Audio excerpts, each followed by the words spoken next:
Hello, 1/64 scale collectors. So very often you might ask, is there a way to keep these things from opening outside of actually using the cardboard sleeve, which paper is abrasive, it scratches the plastic. So I've been using these elastic TPU bands. I found this one listing on AliExpress here. Be careful, I brought this screen up because a lot of the times the bands are just open ribbons, like spools, as you can see over here. But a spool is not going to help you keep one of these boxes together unless you literally tie a knot in it, which doesn't make sense. The reason why I like these is you can actually stack them up, and because there's a little bit of rubber between them, they're not going to scratch each other. And then also, they're just easy to remove, add and remove, and open up the box. So, for instance, here's a sharp-edged acrylic based one, and I put two on there for redundancy. And the reason why is even putting some of these bands on, the bands will break. See, this is a really short one, but I think these are originally meant to be like elastic hair bands. Some of them are very durable, like this one, not an issue. I could wrap this tiny one around here, and I do this so it lays flat, okay? And then I'll do that twice. I find the ideal length though is 150 millimeters, and you want the widest one possible, I think, otherwise it'll tear easier. So 150 by 3.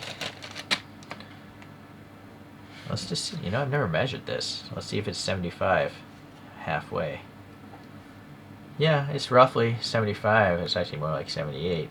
Depends how much you stretch it. It's more like 160. So anyways, I would take these.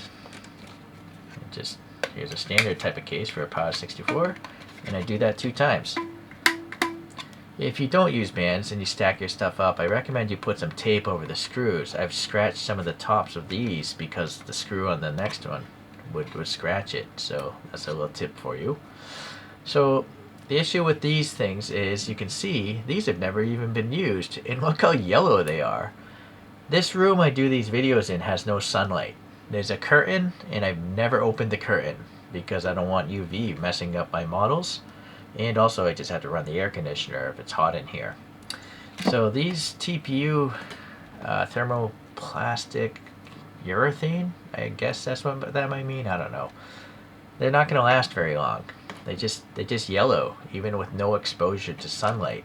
It's probably oxygen maybe that's degrading these. But they're really cheap, you know, so a bag of there's 100 pieces. Let's go back to that listing. So unfortunately 150 is missing here. This listing is out, and they could possibly have a 5 millimeter. Oh, here we go. So you probably want to order 5 millimeter by 150, and 100 of those would cost you $6. That's actually not as cheap as I thought it would be. That's not great. Anyways, I'm still going to use these because I bought them, but I'm not going to buy them ever again. The reason why is I was messing around on AliExpress, as I usually do. I found these. So these are called Invisible Elastic Silicone Transparent Shoelaces. Alright, I'll leave a link to this when I find one. So I've been using these for, I don't know, 6 months, maybe a year, and none of them have ever broken yet. But I'll show you. So everything has to be wrapped in so much stuff. Crazy. Okay, so this image shows it all. If you want to wear high heels and not show, I guess if you want to go jogging in high heels, this is what these are for. Anyways, I don't know. I don't wear high heels, but I assume maybe a lot of them just fall off people's feet, which might be why this is the way it is. But as you can see, it's a very wide band, and it's still very thin. It might be the same material. No, it said silicone, right? So this is probably supposed to be around 10 millimeters in width. Now the overall length of this thing, though, is probably... This is 115, so maybe it's supposed to be 230, or maybe 200. I don't know for sure. You can see how they terminate it, though. They literally melt it, so that's a pretty wide amount of melting.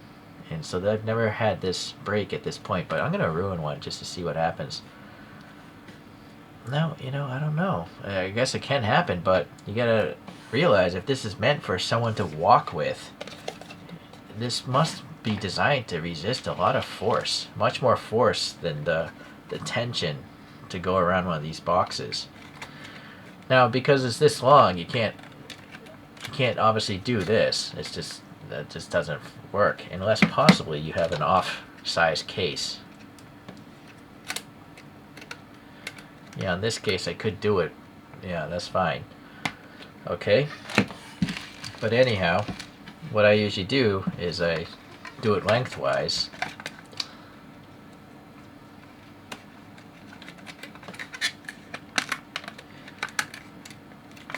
Do that whole finger wrap thing so it lays flat again.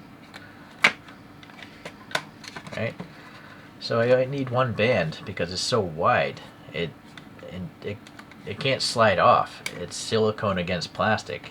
There's a lot of, you can even see how I squish the air out. So silicone is a far more resistant material, I guess. That's just what the listing said though, but I don't know if these are really made of silicone or not. All I know is if they are made of silicone, that's the stuff that goes around window moldings. And windows on houses last for decades. So, yeah, I don't know for sure. I can't read any of that text, of course. But if they're made of silicone, these are probably going to be pretty durable.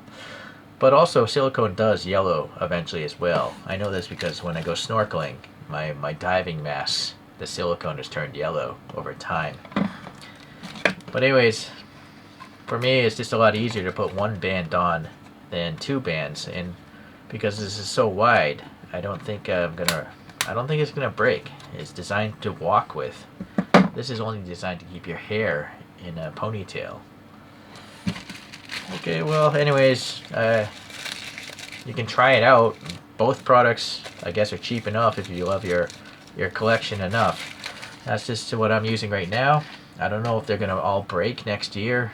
I don't know what the lifespan of this thing is supposed to be. But all I do know is I've tested these now, and the lifespan of these isn't so great. A lot of them, they just, pop loose. They break loose. Thank you for watching. We'll see you in the next diecast related video.